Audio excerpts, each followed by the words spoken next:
اعوذ باللہ من الشیطان اللعین الرجیم بسم اللہ الرحمن الرحیم الحمد للہ رب العالمین رب اشرح لی صدری ویسر لی امری واحلل عقدۃ من لسانی یفقہوا قولی۔ عزیز ناظرین قدر، السلام علیکم ورحمۃ اللہ وبرکاتہ۔ عزیزوں، یہ خواتین ہیں جنہیں اللہ نے انسانیت کی تربیت جیسا عظیم کام، عظیم ذمہ داری سونپی ہے۔ اگر ہم کربلا میں ایک طرف امام حسین علیہ السلام کو دیکھتے ہیں کہ جو اپنے آپ میں قل صبر تھے، اور دوسری جانب یزید ملعون کو دیکھتے ہیں جو اپنے آپ میں قل مظالم تھا، تو پھر یہ ضروری ہے کہ ان دونوں کے پس منظر میں دیکھا جائے کہ ان کی تربیت کرنے والی خواتین کیسی تھیں۔ آئیے آج کے اس ایپیسوڈ میں سید نظر فاطمہ چینل ون کے اس پروگرام میں حاضر خدمت ہوں آپ تمام کے، جہاں ہم گفتگو کریں گے خانوادہ اہل بیت کی خواتین کا اور خانوادہ بنی امیہ کی خواتین کا۔ پھر سے ہمارے ساتھ گفتگو کرنے کے لیے موجود ہیں ذاکرہ زہرا رضوی، جن کا میں استقبال کرتی ہوں۔ السلام علیکم خواہر۔ وعلیکم السلام ورحمۃ اللہ وبرکاتہ۔ خواہر، جیسا کہ میں نے ابھی تذکرہ کیا کہ خواتین کو اللہ نے انسان اور انسانیت اور معاشرے کی تربیت جیسا عظیم کام سونپا ہے۔ خواہر، جیسا کہ میں نے ابھی ذکر کیا کہ پروردگار عالم نے خواتین کو انسانیت، انسان اور معاشرے کی تربیت جیسا عظیم کام سونپا ہے، تو میں چاہتی ہوں آپ ہمارے ویورز کے لیے، ہمارے ناظرین کے لیے خاندان اہل بیت کی خواتین کا ذکر کریں کہ جنہوں نے تربیت امام حسین علیہ السلام میں ایک عظیم رول، عظیم کردار پلے کیا ہے۔ بسم اللہ الرحمن الرحیم وبہ نستعین وہو خیر ناصر و معین۔ جہاں ہم اب تک یزید کے آباء و اجداد کی بات کرتے آئے ہیں، وہیں ہم دیکھیں کہ چونکہ یزید امام حسین کے مقابلے میں آیا، بلکہ مقابلے میں نہیں آیا، اس نے خود اپنی طرف سے جو ہے جنگ کا آغاز کیا، بالکل، اور امام کو گھیر کر کربلا لے کر آیا، اور اس کے بعد جو ہے ان کے قتل کا سبب بنا۔ لہٰذا یہاں پر اگر ہم امام حسین علیہ الصلاۃ والسلام کے خاندان میں دیکھیں کہ ان کی ماں کون ہیں، جی، ان کی نانی کون ہیں، تو یہاں پر ہمیں ملتا ہے جناب شہزادی کونین، مخدومہ کونین سیدہ فاطمۃ الزہرا سلام اللہ علیہا، جن کا کردار بے داغ ہے، بالکل، اور ہر ایک اس بات پر متفق ہو، چاہے وہ جس بھی فرقے سے تعلق رکھتا ہو، کوئی بھی جو ہے جناب سیدہ کے کردار پر کوئی انگلی نہ اٹھا سکا، کوئی ان کے کردار پر نہ دھبا لگا سکا، بالکل، اور کسی میں یہ جرت رہی بھی نہیں، اور ہر ایک جو ہے ان کا احترام کرتا چلا آیا ہے۔ جی، جناب سیدہ، جیسے ہم جانتے ہیں کہ ان کی پیدائش ہی اتنی معجز نما ہے کہ ہم کہتے ہیں کہ 13 معصومین علیہ السلام کے جو رسول اللہ صلی اللہ علیہ وآلہ وسلم کو ملا کر جو 13 معصومین علیہ السلام کے جو انوار ہیں، جی، وہ تو انبیاء کے اسلاب سے اور ان کی ماؤں کے ارحام سے ہوتے ہوئے، منتقل ہوتے ہوئے آئے ہیں، پہنچے ہیں حضرت عبد المطلب کے جی، بالکل، صلب میں، اور وہاں پر جا کر جو ہے وہ نور 2 حصوں میں بانٹا گیا ہے، تقسیم جی، ہوا ہے۔ لیکن جہاں تک جناب سیدہ کی بات آتی ہے، وہاں پر یہ بات ثابت شدہ ہے کہ رسول اللہ کو معراج پر جانا پڑا جناب سیدہ کے نور کو حاصل کرنے کے لیے، یعنی یہ نور اتنا پاک و پاکیزہ کہ تھا اسے اللہ نے کسی کے صلب در صلب نہیں بھیجا، بلکہ ڈائریکٹلی اللہ نے اسے رسول اللہ کو دیا، رسول اللہ کو عطا فرمایا، اور اس سے جو ہے ان کی ولادت باسعادت ہوئی ہے۔ سبحان اللہ۔ اس کے علاوہ ان کی 18 سال کی کمسنی میں بھی لوگوں نے دیکھا کہ بہترین کردار انہوں نے ایک بیٹی کا ادا کیا، بہترین کردار ایک ماں کا ادا کیا، بہترین کردار ایک زوجہ کا ادا کیا، بے شک۔ حتیٰ کہ رسول اللہ کے اتنے سارے جو واقعات ملتے ہیں کہ وہ کس طرح سے اپنی بیٹی کا احترام کیا کرتے تھے، اور یہ بات ان کی بیٹی ہونے کی بدولت نہ تھی، ورنہ ہر مسلمان کے باپ کے اوپر واجب ہو جاتا کہ وہ اپنی بیٹی کا ایسے ہی احترام کرے، ایسے ہی احترام کرے۔ لیکن یہ کچھ خاصیت تھی، ان کی کچھ فضیلت تھی، اللہ کے نزدیک وہ مقام تھا جہاں پہ اللہ تعالیٰ نے انہیں اپنے رازوں میں سے ایک راز کہا، کیا بات، اور انہیں تمام عورتوں کی، تمام عالمین کی عورتوں کی جو ہے سردار مقرر کیا سیدۃ النساء العالمین، اولین سے لے کر آخرین تک. بالکل. اس کے علاوہ تمام جنت کی عورتوں کی سردار مقرر کیا. کیا بات. اور ان کا کردار ایسا رہا کہ میرے خیال سے اس کو کچھ بھی ڈیٹیل میں جانے کی ضرورت نہیں ہے، ہر ایک کے سامنے آیا ہے. یقیناً. اور انہوں نے جس طرح سے اپنے بچوں کو پالا ہے، ان کی جو تربیت کی ہے، جی، جہاں اتنی خوبصورتی سے وہ تربیت کیا کرتی تھیں کہ ایک انسٹنس ایسا ملتا ہے جہاں امام حسن مجتبیٰ ایک مرتبہ جب مسجد جایا کرتے تھے اپنے والد بزرگوار کے ساتھ میں، اور مسجد سے جو ہے چونکہ وہ بچے تھے اس وقت میں، لہٰذا وہ جلدی جلدی گھر کی طرف لوٹ آیا کرتے تھے. اور امام امیر المومنین کے ساتھ لوگ بیٹھ کر جو ہے کچھ اپنے مسائل وغیرہ دریافت کیا کر رہے ہوتے تھے. تو جب وہ آ جایا کرتے تھے تو وہ اپنی مادر گرامی کو تمام باتیں بیان کیا کرتے تھے کہ جو ہوا مسجد کے اندر. اور جب امیر المومنین گھر میں آیا کرتے تھے تو جناب سیدہ ان سے بتایا کرتی تھیں کہ فلاں فلاں چیز یا فلاں فلاں واقعہ ہوا آپ کے ساتھ میں، آپ جب باہر گئے تھے تو سارا واقعہ بیان کیا کرتی تھی. تو وہ ان سے سوال کیا کرتے تھے کہ آپ کو یہ سب باتوں کی خبر کیسے ہوئی؟ ویسے یہ الگ بات ہے کہ ایک معصوم کا درجہ ہی اتنا کمال کا ہے کہ اسے خبر ہوگی، لیکن یہاں پر بات کچھ اور تھی. تو اس وقت جب انہوں نے بتایا کہ ہمارے فرزند امام حسن مجتبیٰ، بلکہ انہوں نے کہا آپ کے فرزند، یہاں پر بھی ہمارے لیے جو ہے ایک درس ہے کہ جب بھی ہم اکثر شوہر اور زوجہ کا رشتہ یہ دیکھتے ہیں کہ جب بھی کوئی اچھی خوبی ہوتی ہے بچے میں تو ہم کہتے ہیں کہ یہ میرا ہے، جی بالکل، اور برائی کے لیے دوسری کی طرف منسوب کرتے ہیں. کیا بات. تو انہوں نے اس وقت یہ فرمایا کہ آپ کے لال نے، آپ کے فرزند نے، آپ کا فرزند جو ہے یہ تمام باتیں مجھے بتایا کرتا ہے. تو امام علیہ السلام کے دل میں یہ خواہش جاگی کہ میں بھی تو سنوں کہ میرا بچہ، میرا لال جو ہے کس طرح سے ان چیزوں کو بیان کیا کرتا ہے. تو امیر المومنین جب ایک روز انہوں نے فرمایا کہ میں بھی جلدی آ جاؤں گا، امام حسن سے پہلے پہنچ جاؤں گا اور چھپ کر جو ہے میں باتیں سننا چاہوں گا. تو ایک روز امیر المومنین گھر آ گئے، تشریف فرما ہوئے، اور پردے کے پیچھے سے انہوں نے وہ پردے کے پیچھے وہ لیے. اس وقت امام حسن جب آئے گھر کے اندر اور جناب سیدہ نے فرمایا کہ میرے لال آج کیا کیا مسجد میں واقعات ہوئے. تو اس وقت امام حسن نے یہ فرمایا کہ اماں مجھے آج لقطت محسوس ہو رہی ہے کہ جیسے کہ کوئی چھپ کر مجھے دیکھ رہا ہو. یعنی یہ تربیت کا اثر تھا کہ امام حسن اتنے نالجبل ہوتے ہوئے، اتنا علم رکھتے ہوئے کہ اللہ تعالیٰ کے علم غیب سے انہیں بھی نوازا گیا تھا. اور یقیناً جہاں تک علم کی بات ہوتی ہے تو بھلی وہ امام نہ رہے ہوں اس وقت میں ظاہراً، لیکن تھے تو وہ امام، تھے تو وہ معصوم. بالکل. اور وہی علم تھا جو کہ امیر المومنین کے پاس تھا، لیکن اس وقت بھی ان کی تربیت کا نتیجہ یہ رہا. دیکھیے آج کے بچے اگر اپنے پیرنٹس سے کچھ زیادہ سیکھ جاتے ہیں یا ہم جو ہے زیادہ تعلیم یافتہ ہو جاتے ہیں، کچھ چیزیں ہمارے اگر پیرنٹس کو نہیں آتی تو کس طرح سے بچے جو ہے اپنے پیرنٹس کو جھڑکتے ہیں یا ان کا جو رسپیکٹ اور احترام رہنا چاہیے وہ ختم ہو جاتا ہے. لیکن یہاں پر جو ہے امام حسن کی تربیت یہ جناب سیدہ کی تربیت تھی کہ والد محترم کے ہوتے ہوئے وہ کہہ نہیں پائے اور انہیں یہ احساس ہوا کہ اس وقت جو ہے کوئی مجھے دیکھ رہا ہے. اور یہ ایکچولی پروون بھی ہے، سائیکولوجیکلی بھی پروون ہے کہ جب آپ کو کوئی دیکھ رہا ہوتا ہے یا آپ کو کوئی آپ کے اوپر کسی کی نگاہ ٹھہری ہو جاتی ہے، ہاں یعنی کہ آپ کو احساس ہوتا ہے، انسان کے اندر وہ انیٹ فیلنگ ہوتی ہے کہ کوئی ہمیں دیکھ رہا ہے. تو آج کیا اگر ہمارے پیرنٹس جو ہے اگر ہمیں چھپ کر سن رہے ہوں تو کیا ہمیں وہ احساس نہیں ہوگا؟ لیکن اس احساس کے باوجود جو ہے ہم کیسے ان سے مقدم اپنے آپ کو رکھ لیتے ہیں یا ان کے احترام کا خیال نہیں کرتے ہیں. تو یہ ان کی تربیت کا اثر تھا کہ ہمیشہ، اور انہوں نے جو تربیت ان میں ڈالی کہ ہمیشہ جو ہے اپنے آپ کو انکساری کے ساتھ پیش کیا کرتے تھے. یہ نہیں کہ ہم معصوم ہیں، ہم اللہ کی حجت ہیں تو ہم بہت بڑے مقام پر ہیں.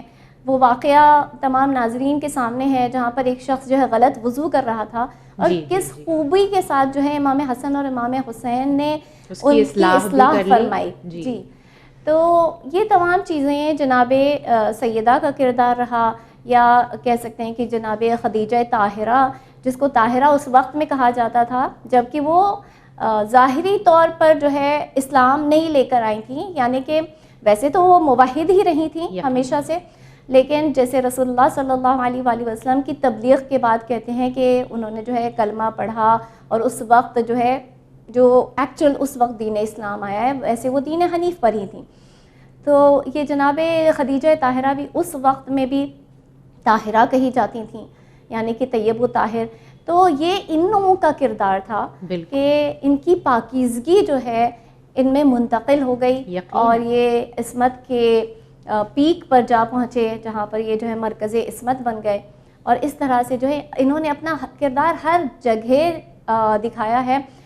کوئی کہیں پر جھگڑا فساد کرنے سے گریز کیا ہے. امام حسن کو ہم دیکھتے ہیں کہ ان کی زندگی میں جو ہے کتنا لوگوں نے ان کو ستایا، لیکن اس کے باوجود جو ہے انہوں نے بہت ہی درگزر کرتے ہوئے صبر سے کام لیا.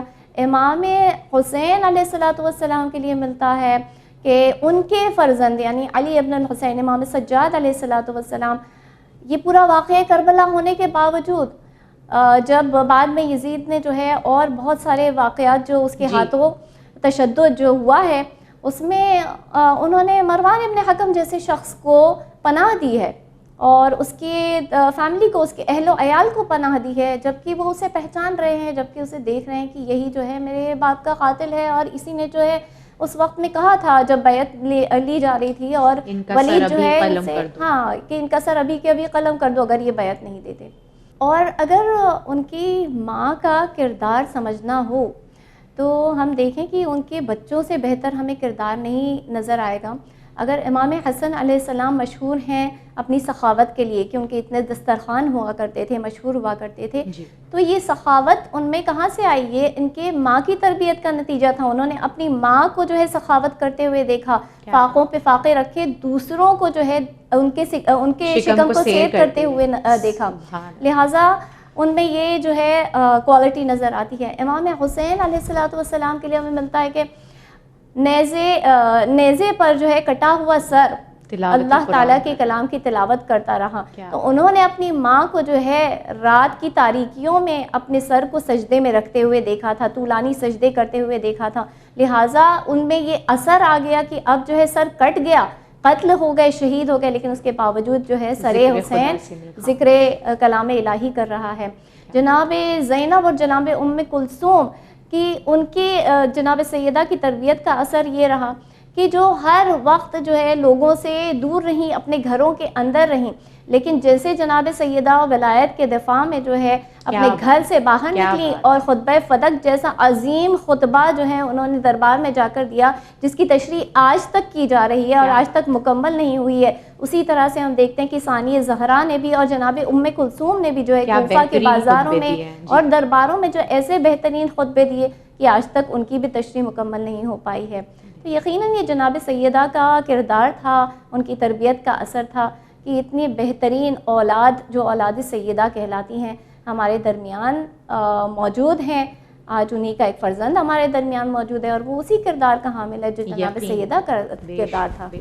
تو پھر بنی امیہ کی خواتین کا کردار کس طرح سے تھا؟ جہاں تک مجھے یاد ہے ہم نے پچھلے ایپیسوڈ میں بھی کافی حد تک بیان کیا ہے، لیکن کیونکہ ہم یہاں پر ایک کمپیریزن کی طرح سے دکھانا چاہ رہے ہیں کہ تربیت کس طرح سے انسان کے کردار کو ڈھالتی ہے، اس لیے اگر یہاں پر آپ تھوڑا سا بنی امیہ کے خانوادے کی خواتین کی بھی ذکر کرتی چلیں.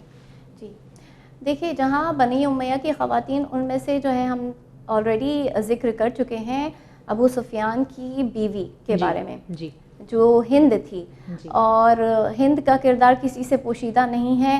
ہر ایک کے لیے یہ بات طے ہے اور ثابت ہے کہ اس نے جنگ احد میں جو ہے رسول اللہ کے چچا جناب حمزہ کے جگر کو چبایا تھا، اور یعنی وحشی سے نکلوا کر اس جگر کو چبایا تھا. صرف اتنا نہیں کیا تھا بلکہ پورے بدن کا، پوری لاش کا جو ہے مسئلہ کیا گیا تھا، یعنی کہ ہر طرف سے اسے کاٹا گیا تھا، ہر طرف سے لاش کو اذیت پہنچائی گئی تھی.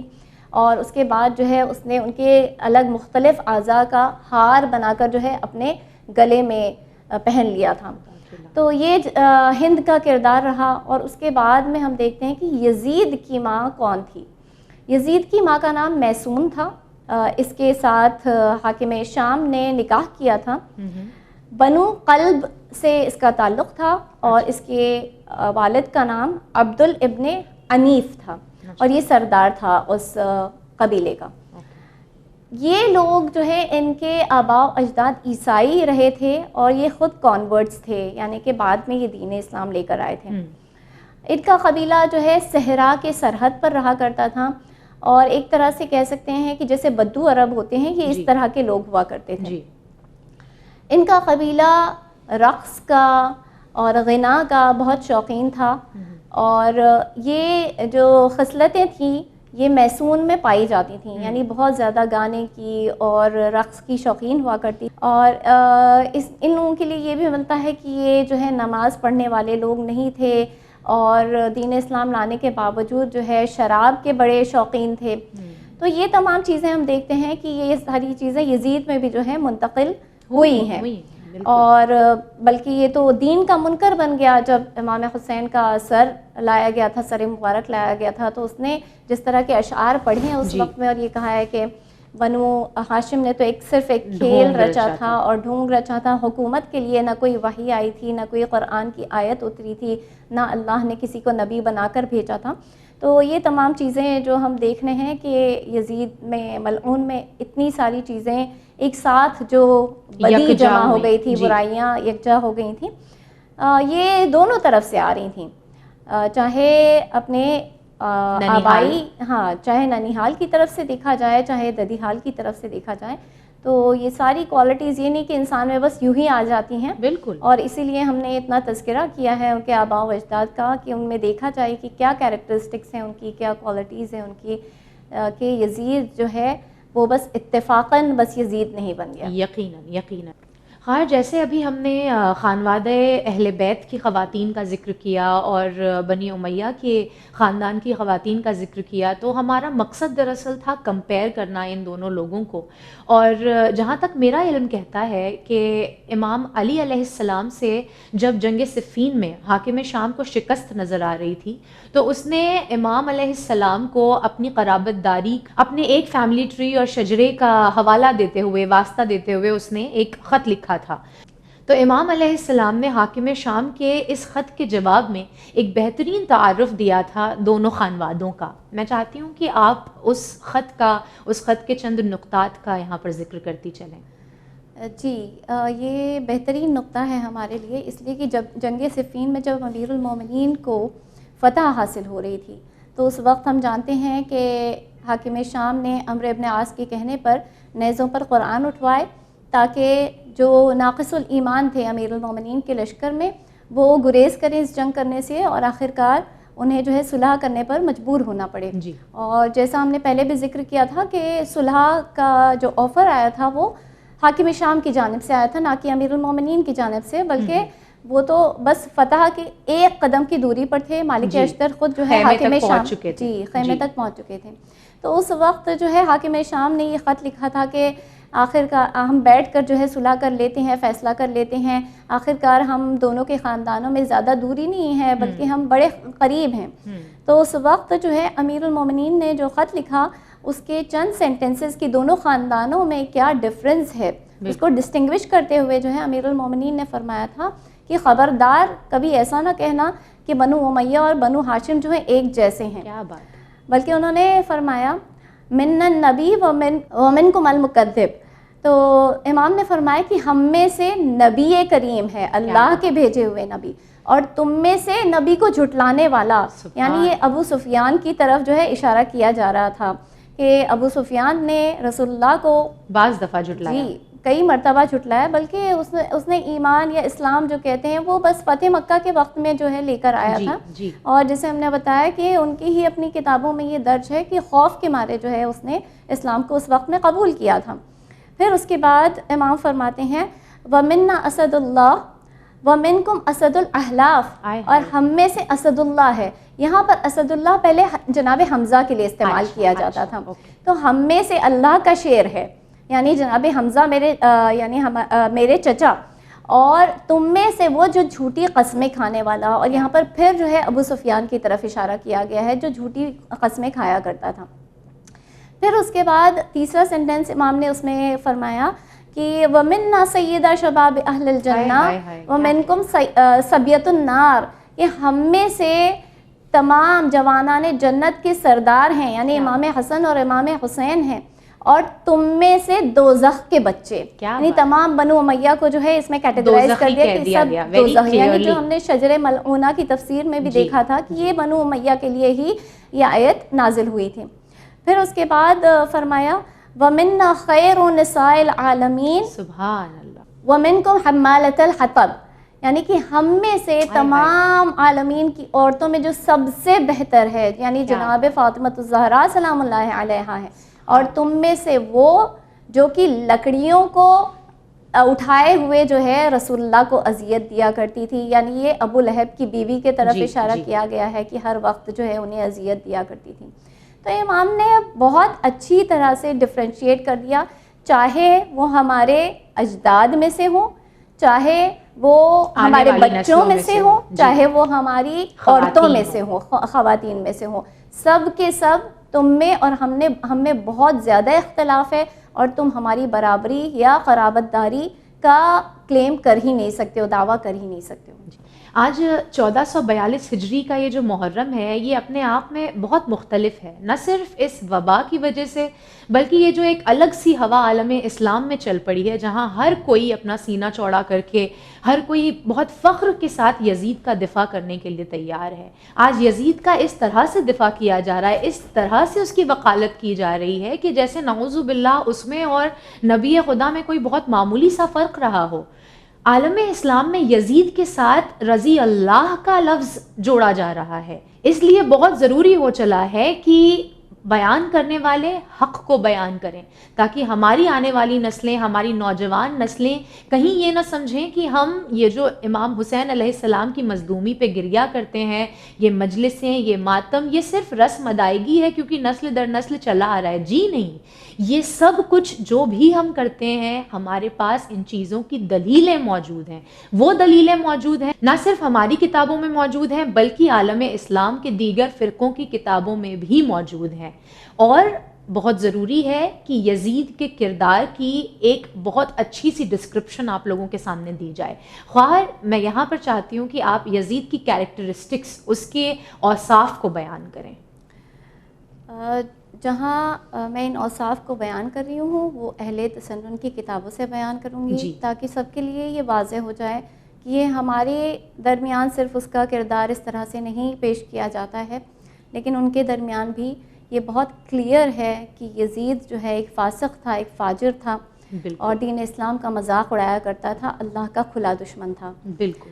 یہاں پر شرح عقائد النصفیہ جو کہ علامہ سعد الدین تفتزانی کی کتاب ہے، اس میں وہ لکھتے ہیں کہ یزید شرابی تھا، اور اس نے جو ہے رقص کے بہت سارے ادارے کھول رکھے تھے، اور ایسے فحش کاموں کے لیے اس نے ادارے کھول رکھے تھے جہاں پر غنا، رقص وغیرہ باقاعدہ عام کر رکھا تھا۔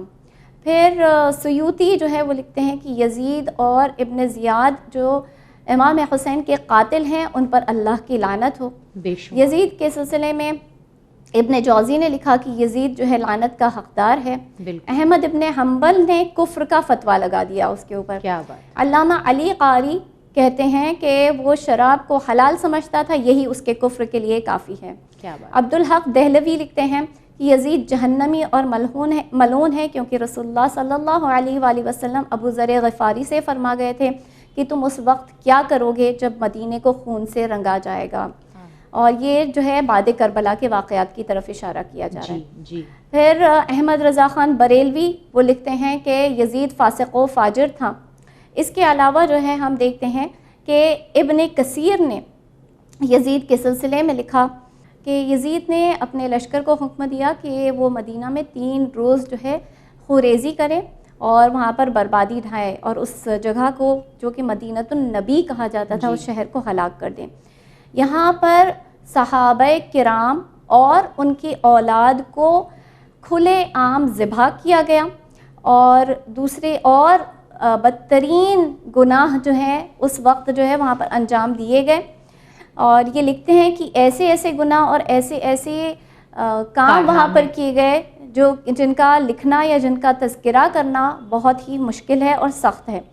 اور اس طرح سے جو ہے جس نے بھی اس ظلم کو ڈھایا اور مدینہ کے لوگوں کو، مدینہ کے باشندوں کو خوفزدہ کیا، تو اللہ اور اس کے ملائکہ اور لوگوں کی لعنت ایسے شخص پر ہے. بے شمار. پھر علی ابن الاسیر جو ہیں یہ ایک روایت نقل کرتے ہیں، اور اس روایت میں وہ کہتے ہیں کہ یزید نے 1,00,000 درہم سے مجھے نوازا. یعنی جو شخص روایت کر رہے ہیں منذر ابن زبیر، یزید نے 1,00,000 درہم سے مجھے نوازا، لیکن اس نوازنے کے باوجود میں اس کے بارے میں اس کی توصیف بیان کروں گا کہ خدا کی قسم وہ شرابی تھا اور فاسق تھا.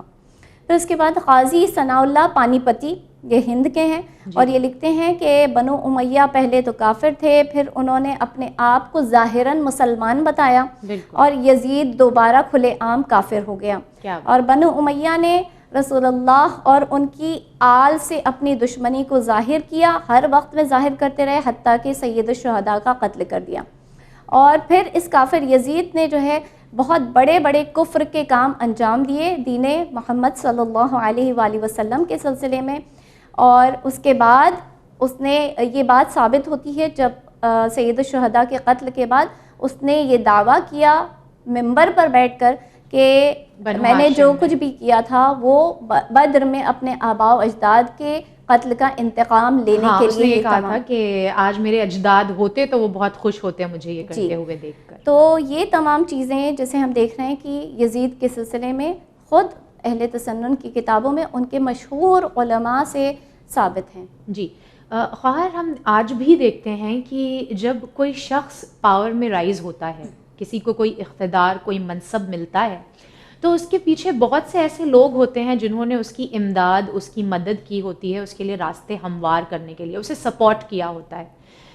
یزید جب ہم ذکر کرتے ہیں تو وہ تو اس کے کارنامے اتنے پلید تھے کہ اسے یزید پلید کہا جائے، مگر اگر ہسٹری میں دیکھا جائے، اگر تاریخ میں دیکھا جائے تو یزید کسی چھوٹی شخصیت کا نام نہیں تھا. اتنی بڑی حکومت جو اس کے پاس تھی، وہ کون لوگ تھے جنہوں نے اسے سپورٹ کیا، جنہوں نے اس کی امداد کی، جنہوں نے اس کی مدد کی، یا یوں کہا جائے کہ جنہوں نے اس کے لیے راستوں کو ہموار کیا کہ اسے یہ خلافت مل سکے اور وہ ایسے کارناموں کو انجام دے سکے. دیکھیے، سب سے پہلے تو ہم نے اس بات کا ذکر کیا تھا کہ یزید کو تخت خلافت پر خود حاکم شام نے بٹھایا. جی. اور یہ پہلی مرتبہ دین اسلام کی ہسٹری میں ہوا رسول اللہ کے آنے کے بعد کہ اس طرح سے ہیریڈیٹری وے میں کسی کو تخت خلافت پر رکھا گیا. یعنی کہ تمام اصولوں کی مخالفت کرتے ہوئے یزید کو تخت خلافت پر بٹھا دیا گیا. یعنی جب مولا علی علیہ السلام کے لیے بات کی گئی تھی، یا جب جناب فاطمہ زہرا فدق میں گئی تھیں اور آپ نے کہا تھا، تو جواب میں خلیفہ نے یہ کہا تھا کہ ہم گروہ انبیاء نہ وارث ہوتے ہیں نہ وارث رکھتے ہیں، اور یہاں پر اسی کی مخالفت کی گئی. جی. تو یہاں جو ہے سب سے پہلے حاکم شام کا جب آخری وقت تھا اور اس نے اس بات کا احساس ہوا کہ اب میرے پاس دنیا میں زیادہ وقت نہیں ہے.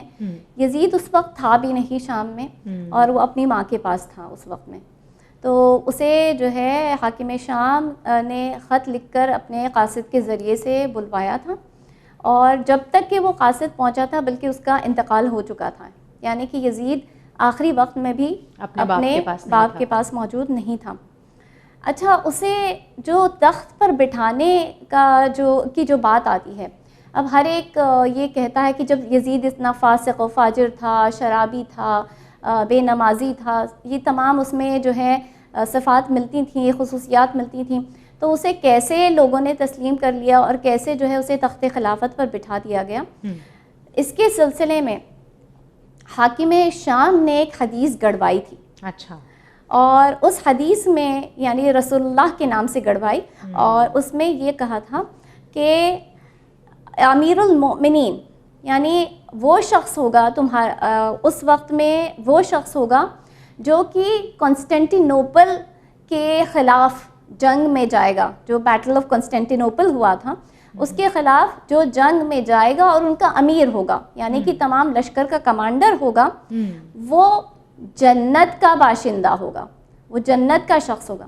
اچھا یزید جو ہے کسی جنگ میں اس کو بھیجا نہیں گیا تھا، لیکن یہ حدیث گڑنے کے بعد میں جو کانسٹینٹینوپل کا وار ہوا تھا جی، اسے جو ہے وہاں ایک بٹالین میں اسے کمانڈر بنا کر جو ہے بھیجا گیا تاکہ لوگ یہ جان جائیں کہ ہاں دیکھو ہم نے اسے بھیجا ہے اور یہ رسول اللہ کی حدیث ہے اور یہ تو جنت کا باشندہ ہے، تو کوئی جو ہے اس کے اوپر اعتراض کرے گا نہیں، جب جنت کا شخص ہے تو اسے تخت خلافت پر میں بٹھا دوں گا، لوگ اس کے ہاتھوں پر بیعت بھی کر دیں گے.